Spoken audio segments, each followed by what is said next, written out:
अब जो टॉपिक हम लोगों को करना है बच्चे, ठीक है, वो करना है संरचनात्मक मार्क्सवाद। ठीक है, स्ट्रक्चरल मार्क्सिज्म, ये हमारे सिलेबस में भी है। संरचनात्मक मार्क्सवाद या रचनात्मक मार्क्सवाद, यही लिखा होगा सिलेबस में, ठीक है ना। तो अब जो हमें करना है बच्चे, वो करना है स्ट्रक्चरल मार्क्सिज्म्स। और स्ट्रक्चरल मार्क्सिज्म्स के अंदर बच्चे हम लोग दो थ्योरी पढ़ते हैं। एक पढ़ते हैं पराश्रितता का सिद्धांत या निर्भरता का सिद्धांत। ठीक है, पराश्रितता के सिद्धांत को तुम लोग निर्भरता का सिद्धांत भी बोल सकते हो, डिपेंडेंसीज थ्योरीज बोलते हैं बच्चे। और दूसरा एक थ्योरीज पढ़ना है, एक स्कॉलर है वालरस्टीन, उन्होंने एक कंसेप्ट दिया था बच्चे, जिसको हम लोग वर्ल्ड सिस्टम बोलते हैं। तो स्ट्रक्चरल मार्क्सिज्म्स के अंदर दो प्रिंसिपल पढ़ा जाता है बच्चे। एक तो डिपेंडेंसीज थ्योरीज हम लोग पढ़ते हैं, पराश्रितता का सिद्धांत या निर्भरता का सिद्धांत, और दूसरा हम लोग पढ़ते हैं वालरस्टीन का कंसेप्ट है बच्चे, world system theories. World system theories. तो अगर तुमसे कोई पूछे कि जो स्ट्रक्चरल मार्क्सिज्म्स है बच्चे, वो अंतरराष्ट्रीय राजनीति का अध्ययन किस किस सिद्धांतों के द्वारा करता है, तो बच्चे ऑप्शन में डिपेंडेंसीज थ्योरी, हिंदी में हो सकता है कि लिखा हो निर्भरता का सिद्धांत या फिर पराश्रितता का सिद्धांत, और दूसरा सिद्धांत लिखा होगा बच्चे वालरस्टीन का वर्ल्ड सिस्टम। आई बात समझ में, world system theories, world system theories समझ में आया आप लोगों को? कोई दिक्कत यहां तक? प्रियंका देखो, तुम दूसरे रूम में बैठ जाओ बच्चे, कहीं और जगह बैठ जाओ जहां आवाज ना हो रही है। ठीक है, ध्यान में रखना है बच्चे कि जो स्ट्रक्चरल मार्क्सिज्म्स है बच्चे, उस स्ट्रक्चरल मार्क्सिज्म्स ने भी इंटरनेशनल रिलेशंस को एनालाइज किया है, इंटरनेशनल रिलेशंस का विश्लेषण किया है, लेकिन दो सिद्धांतों के द्वारा किया है। एक किया है डिपेंडेंसीज थ्योरीज, जिसको निर्भरता सिद्धांत बोलते हैं या पराश्रितता का सिद्धांत बोलते हैं, और दूसरा है बच्चे वर्ल्ड सिस्टम थ्योरी, जिसको किसने दिया था? वालरस्टीन ने दिया था। ठीक है, इन दो सिद्धांतों को, और कभी कभी पेपर में हो सकता है कि संरचनात्मक मार्क्सवाद के जगह पे रचनात्मक मार्क्सवाद लिख दे, तो कंफ्यूज मत हो जाना। ठीक है, रचनात्मक मार्क्सवाद और संरचनात्मक मार्क्सवाद सेम है, उसको इंग्लिश में स्ट्रक्चर ही बोलते हैं, स्ट्रक्चरल मार्क्सिज्म्स ही बोलते हैं। और उस स्ट्रक्चरल मार्क्सिज्म में दो सिद्धांत हमें पढ़ना होता है, एक डिपेंडेंसीज थ्योरीज पढ़नी होती है और एक वालरस्टीन की वर्ल्ड सिस्टम थ्योरीज पढ़नी होती है, विश्व व्यवस्था सिद्धांत पढ़ना होता है। ठीक है, अब इसमें जो पहला सिद्धांत है बच्चे, पराश्रितता का सिद्धांत, जो डिपेंडेंसीज थ्योरी है, यानी जो निर्भरता का सिद्धांत है बच्चे, ये अपना मूल विचार किसके विचारों से लेते हैं बच्चे? तो लेनिन के विचारों से लेते हैं। लेनिन के आइडिया को इन्होंने इस्तेमाल करके इंटरनेशनल पॉलिटिक्स को क्या किया है? एनालाइज किया है।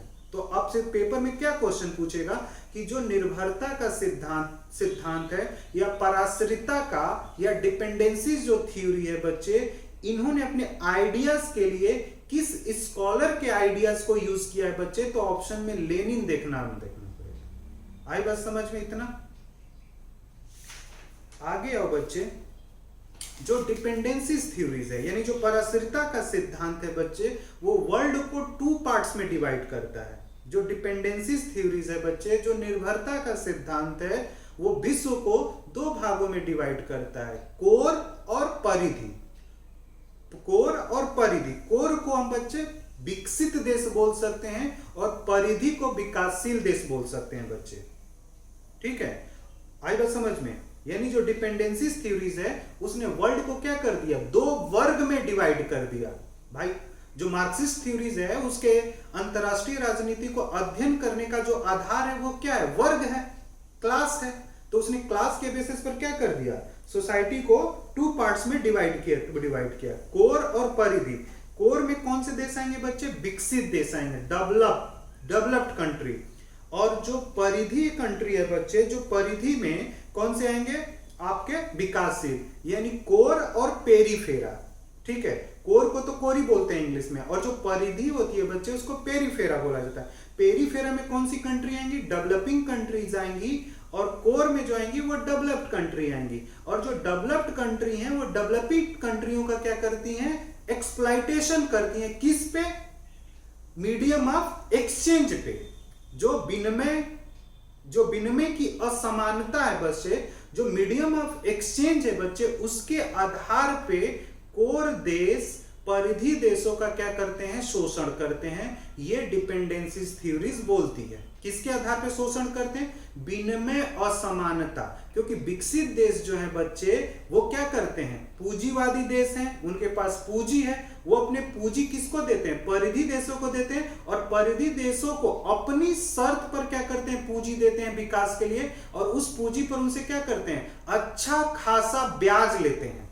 तो ये क्या हुआ, जो अच्छा खासा ब्याज है ये कहीं ना कहीं विनिमय असमानता को क्या करता है, रिप्रेजेंट करता है। जैसे अमेरिका जो है बच्चे वो हर समय बोलेगा कि मेरा डॉलर जो है वो इंडियन रुपी से क्या होगा, स्ट्रांग होगा, मजबूत होगा। तो दोनों के एक्सचेंज रेट में क्या हो जाएगा, अंतर आ जाएगा।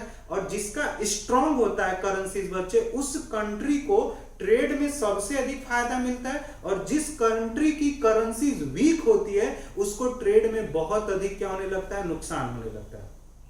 इसी को बोलते हैं विनिमय की असमानता। मीडियम ऑफ एक्सचेंज जो है बच्चे वो बहुत डेफर होता है वहां पे। आई बात समझ? और इसी के बेसिस पर क्या करता है, शोषण करते हैं बच्चे।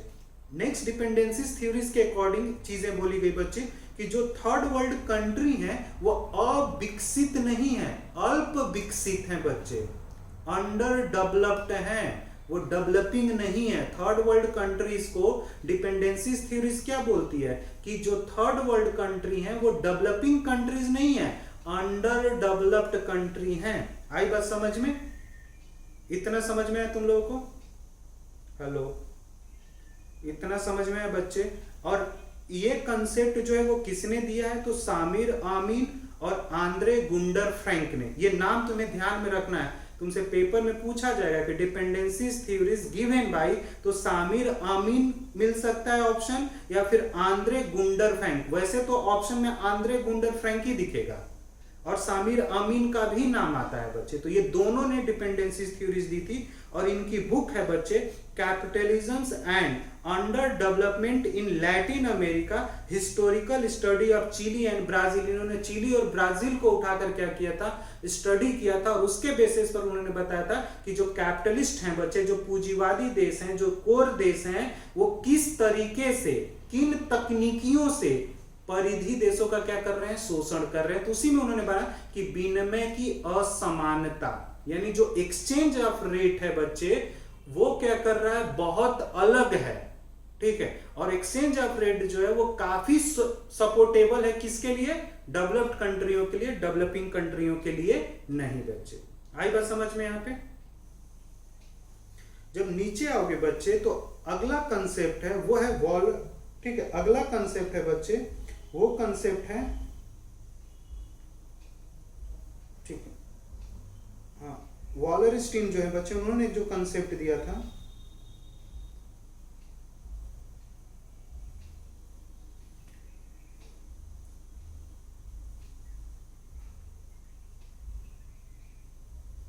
आवाज आ रही है? ठीक है, तो अगला जो हम थ्योरीज पढ़ते हैं संरचनात्मक मार्क्सवाद के अंतर्गत बच्चे। हेलो, हाँ कनेक्ट हो गया, रिच आवाज आ रही है ना बच्चे? ठीक है, तो अगला जो कंसेप्ट पढ़ना है वो हमें करना है बच्चे, वो है वॉलरस्टीन का विश्व व्यवस्था का सिद्धांत। ठीक है, विश्व व्यवस्था, वर्ल्ड सिस्टम थ्योरी किसने दी है, सीधा पेपर में पूछा जाता है, तो ऑप्शन में वॉलरस्टीन हमें क्या करना होता है, टिक करना होता है। जो वॉलरस्टीन है बच्चे वो क्या कर देते हैं, जो डिपेंडेंसीज थ्योरीज है उसको क्या कर देते हैं, संशोधित कर देते हैं। वॉलरस्टीन ने क्या किया, डिपेंडेंसीज जो थ्योरी थी, पराश्रिता का जो सिद्धांत था उसका उन्होंने क्या किया, संशोधन किया, और संशोधन करके बच्चे परिधि में कुछ देशों को उन्होंने क्या किया था, शामिल किया था, परिधि में कुछ देशों को शामिल किया था। और संशोधन करके उन्होंने ये बताया कि जो परिधि देश जो है बच्चे वो एक प्रकार से क्या कर रहे हैं, विकास कर रहे हैं, विकास कर रहे हैं। ठीक है ना, विकास कर सकते हैं। उन्होंने देखा कि जो परिधि देश हैं अगर उन्हें अवसर दिया जाए, पेरिफेरा में जो देश हैं बच्चे, यानी जो डेवलपिंग कंट्री है, उनमें अगर कुछ देशों को अवसर दिया जाए तो वो क्या कर सकते हैं, विकास कर सकते हैं। जब उन्होंने डिपेंडेंसीज थ्योरीज को अमेंड किया। तो जैसे ही डिपेंडेंसीज थ्योरीज में विश्व को दो भागों में बांटा गया था, कोर और परिधि में, इन्होंने जब परिधि में बोला कि परिधि में कुछ देश जो हैं वो क्या कर सकते हैं, विकास कर सकते हैं, और जो देश विकास कर सकते हैं या जिनमें विकास करने की क्षमता है, उन देशों को बच्चे उन्होंने किस में रख दिया, अर्ध परिधि में। यानी उन्होंने विश्व को 3 भागों में डिवाइड किया, कोर, परिधि, और कोर और परिधि के बीच में जो देश थे बच्चे उनको क्या बोला गया, अर्ध परिधि। परिधि से जो देश विकास करके निकलेंगे बच्चे वो किस में आएंगे, अर्ध परिधि में आ सकते हैं बच्चे। तो कोर और परिधि के बीच का जो क्षेत्र है उसको हम लोग बफर बोल सकते हैं बच्चे। बफर बोला जाता है अंतरराष्ट्रीय राजनीति में कि दो देशों के बीच में जो एक छोटा देश होता है वो एक बफर स्टेट होता है। तो कोर और परिधि के बीच में बफर कौन है बच्चे, अर्ध परिधि, जिसको सेमी पेरिफेरास बोला जाता है। परिधि को इंग्लिश में पेरिफेरा बोलते हैं, अर्ध परिधि को सेमी पेरिफेरास बोला जाता है, और कोर को कोर बोला जाता है बच्चे। और जो वालरस्टीन है बच्चे, ये एक समाजशास्त्री हैं अमेरिका के, ठीक है, ये एक समाजशास्त्री थे जिन्होंने ये विचार दिया था। और इनकी एक बुक है बच्चे, द मॉडर्न वर्ल्ड सिस्टम, ठीक है, वॉल्यूम 1 है उसका, capitalist agriculture and the origin of European world economic in the 16th centuries. ये बुक का नाम, हाँ, ये बुक का नाम क्या करना है, ध्यान में रखना है। 2 बुक और हैं बच्चे, geo politic and geo culture, essay on the changing world system, और decline of America power, the US in the catholics words, ठीक है। ये 3 उनकी महत्वपूर्ण बुक्स हैं बच्चे। और वालरस्टीन भी जो है वो भी एक मार्क्सवादी विचारक हैं, और इन्होंने कौन सा कंसेप्ट दिया था मार्क्सवादी विचारक होते हुए बच्चे, विश्व व्यवस्था को। और इन्होंने विश्व व्यवस्था को क्या बोला, विश्व अर्थव्यवस्था। यानी अंतरराष्ट्रीय राजनीति को क्या बोलते हैं, विश्व अर्थव्यवस्था। और विश्व अर्थव्यवस्था को बच्चे अगर सामान्य भाषा में परिभाषित किया जाए तो जो विश्व अर्थव्यवस्था है वही पूंजीवाद है, वही बाजारवादी अर्थव्यवस्था है। यानी जो बाजारवादी अर्थव्यवस्था है उसको एक प्रकार से ये क्या बोलते हैं, वर्ल्ड इकोनॉमिक सिस्टम बोलते हैं। कौन बोलता है पूंजीवादी देशों को वर्ल्ड इकोनॉमिक सिस्टम, वालरस्टीन बच्चे। और वालरस्टीन ने क्या कर दिया, विश्व व्यवस्था के अंदर यानी वर्ल्ड सिस्टम में उन्होंने राज्यों को 3 भागों में डिवाइड किया था बच्चे, कोर, अर्ध परिधि और परिधि। यानी कोर, सेमी पेरिफेरस और पेरिफेरस, ये 3 है बच्चे। और तीनों का जो परस्पर संबंध है बच्चे वो क्या होता है, शोषण करना। कोर जो है बच्चे वो अर्ध परिधि का भी शोषण करता है, और कोर जो है वो परिधि का भी शोषण करता है। जो अर्ध परिधि है वो किसका शोषण करता है, परिधि का शोषण करता है। तो तीनों का जो संबंध दिखेगा वो किस तरह का दिखता है, शोषण का दिखता है बच्चे। आई बात समझ में यहाँ पे। अब जो 3 परस्पर जो देश हैं बच्चे वो एक दूसरे का क्या कर रहे हैं, शोषण कर रहे हैं, ठीक है। तो यहाँ पे जब आगे आओगे तो यहाँ पे जर्नलिस्ट बच्चे एक प्रकार से कोर राष्ट्र की उन्होंने क्या बताया, विशेषता। कोर राष्ट्र हम किसको बोलेंगे, अकॉर्डिंग टू वालरस्टीन कोर राष्ट्र कौन होंगे, कोर कंट्रीज कौन होंगी बच्चे। तो कोर कंट्रीज उनको तुम बोल सकते हो जिनकी विशेषता में तुम्हें ये दिख रहा है कि ये कंट्री डेमोक्रेटिक कंट्री है। डेमोक्रेटिकल यानी यहाँ पे लोकतांत्रिक सरकार। अगर वहां पे लोकतांत्रिक सरकार दिख रही है बच्चे, कल्याणकारी राज्य, जो राज्य है वो कल्याणकारी राज्य की भूमिका में, मतलब फ्री शिक्षा देना, स्वास्थ्य देना, विधवा पेंशन देना, बुढ़ापा पेंशन देना, इस तरह की योजनाओं को लागू कर रहा है। और जो क्या करता है, विनिर्मित पदार्थों का क्या करता है, निर्यात करता है, और कच्चे पदार्थों का क्या करता है, आयात करता है, ठीक है ना। तो जर्नलिस्ट क्या, इसमें कोर में बहुत सारी विशेषताएं हमारे में नहीं आ पाती हैं, ठीक है ना बच्चे। जैसे इसमें क्या होता है कि लोकतांत्रिक सरकार तो हमारे यहाँ दिखेगी, लेकिन कल्याणकारी, लेकिन ये वाला जो 3rd पॉइंट है ना बच्चे वो इंडिया में नहीं दिखता है उतना, ठीक है ना।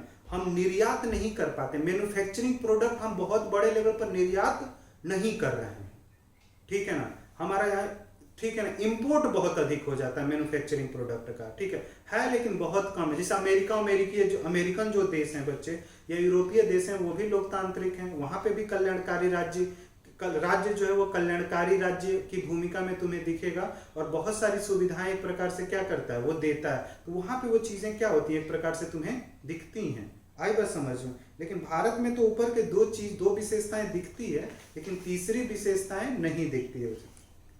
इसके बाद से अर्ध परिधि की विशेषताएं लिखा हुआ है क्या नोट्स में। तो अर्ध परिधि की विशेषताएं। तो जो अर्ध परिधि की जब विशेषताएं देखोगे बच्चे, तो इसमें बोला जाता है कि वहां जो सरकार होगी वो क्या होगी, अधिनायकवादी यानी डिक्टेटर। ठीक है, जहां अर्ध परिधि यानी सेमी पेरिफेरल जो कंट्रीज होती हैं वहां एक डिक्टेटरशिप्स गवर्नमेंट होती है, अधिनायकवादी सरकार होती है। एक व्यक्ति क्या कर रहा है, निर्णय ले रहा है सभी चीजों के बारे में। कल्याणकारी सुविधाएं दी जाती हैं लेकिन बहुत कम रूप में दी जाती है, बहुत छोटे रूप में वहां पे प्रदान की जाती हैं। और ये लोग कच्चे पदार्थ और विनिर्मित वस्तु दोनों का क्या करते हैं, आयात करते हैं एवं निर्यात करते हैं बच्चे। तो डिक्टेटरशिप में, जैसे चाइना हो गया, इसके अंदर चाइना में सिंगल पार्टी है बच्चे, तो उसको डिक्टेटरशिप ही बोल सकते हो। तो जो डिक्टेटरशिप है वो देखोगे आयात निर्यात दोनों चीजें वहां पे दिखती है बच्चे। जो परिधि की विशेषताएं हैं, जो पेरिफेरस कंट्रीज होती हैं वो क्या होंगी, नॉन डेमोक्रेटिकल गवर्नमेंट होगी, मतलब जहां पे गैर लोकतांत्रिक सरकार है, मतलब इसी तरह से कुछ चीजें चल रही है वहां पे। कल्याणकारी राज्य जैसी चीजें यानी वेलफेयर स्टेट जो स्कीम देता है बच्चे, वो भी टोटली क्या होता है वहां पे, अभाव होता है उनका, टोटली वेलफेयर स्कीम्स एब्सेंट होती हैं बच्चे। और ये कच्चे पदार्थों का भी निर्यात करते हैं और विनिर्मित वस्तुओं का भी क्या करते हैं, आयात करते हैं बच्चे। ठीक है ना, तो ये कच्चे पदार्थों का निर्यात भी करेंगे, ठीक है, और विनिर्मित वस्तुओं का ये लोग क्या कर लेते हैं, आयात कर लेते हैं बच्चे। तो कच्चा पदार्थ ये लोग देते हैं और मैन्युफैक्चरिंग प्रोडक्ट क्या करते हैं, दूसरे देशों से लेते हैं बच्चे। इसी के आधार पे वॉलरस्टीन ने अंतरराष्ट्रीय राजनीति को क्या किया था, एनालाइज किया था बच्चे। तो मार्क्सवादी सिद्धांत में इतना ही है। आई बात समझ में, मार्क्सवाद खत्म। अब दो थ्योरीज बच रही हैं बच्चे, एक बच रहा है क्रिटिकल थ्योरीज और एक और बच रही है, बस दो ही थ्योरी, वो भी छोटे छोटे हैं। जो क्रिटिकल थ्योरीज है वो एक तरह से मार्क्स के ही प्रिंसिपल पर बनी हुई थ्योरीज हैं। ठीक है, तो उसको हम लोग अगली क्लासेस में कर लेंगे। इसको एक बार तुम लोग पढ़ना, और कोई डाउट आता है तो फिर पूछना बच्चे। ठीक है, तो अब दो छोटे छोटे टॉपिक हैं, अगली क्लास में वो खत्म हो जाएंगे। ठीक है, मंडे को करके हम टॉपिक कंप्लीट कर लेंगे बच्चे। ठीक है, ओके बच्चे, बाय। क्लास यहीं पे आज खत्म करते हैं।